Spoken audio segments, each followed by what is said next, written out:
welcome to today's almost daily devotional. We're in Song of Psalms, chapter 2, and we're going to start with the 8th verse, and it goes like this. Listen, it's my beloved. Here he comes now, leaping upon the mountains, bounding over the hills. My lover is like a gazelle or a young stag. Here he stands now outside our wall, peering through the windows, peeking through the lattices. My lover spoke and said to me, Rise up, my dearest, my fairest, and go. Here the winter is past, the rains have come and gone, blossoms have appeared in the land. The season of singing has arrived, and the sound of the turtle doves is heard in our land. The green fruit is on the fig tree, and the grapevines and blooms are fragrant. Rise up, my dearest, my fairest, and go. My dove in the rock crevices, hidden in the cliff face, let me catch sight of you. Let me hear your voice. The sound of your voice is sweet, and the sight of you is lovely. A Song of Songs, or Song of Solomon, as many of us grew up with, if you grew up with the King James Version of the Bible, is a story about love. It's about two young people who fall in love, and what that looks like, and what that feels like, and what the obstacles are about that, to that love, and what they have to overcome in order to find that true love.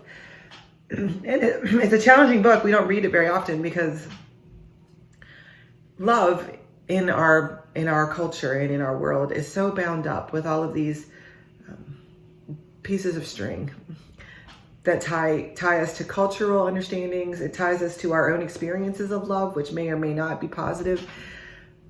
It causes in us some uncomfortability because we've inherited this allergic reaction to talking about love and intimacy and those kinds of things. It doesn't feel like that's a church thing to talk about.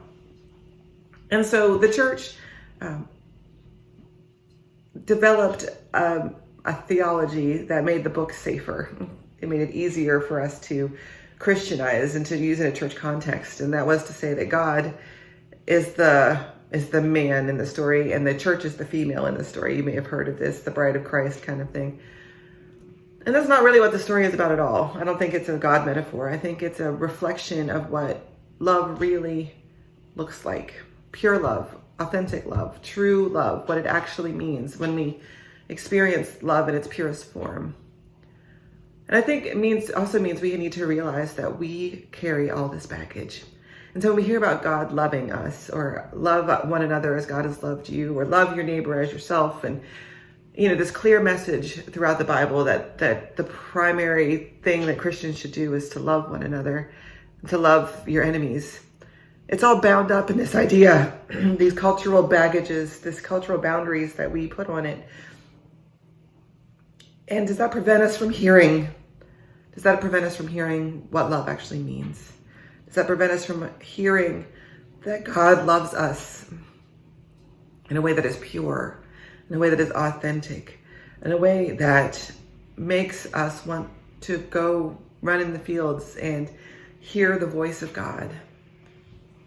Do we love one another in a way that makes us want to be together, that makes us want to see the best in each other and to hear the voice of one another? And when it comes down to it, that's what this story is telling us. That if we're going to love with God's love, if we're going to experience God's love in the pure way that God intends it, then we got to strip ourselves of all of this baggage and all of these cultural things that we've learned and hear the purity of what love, when it comes from God, actually looks like. So go love somebody today in the way that God loves you. God bless.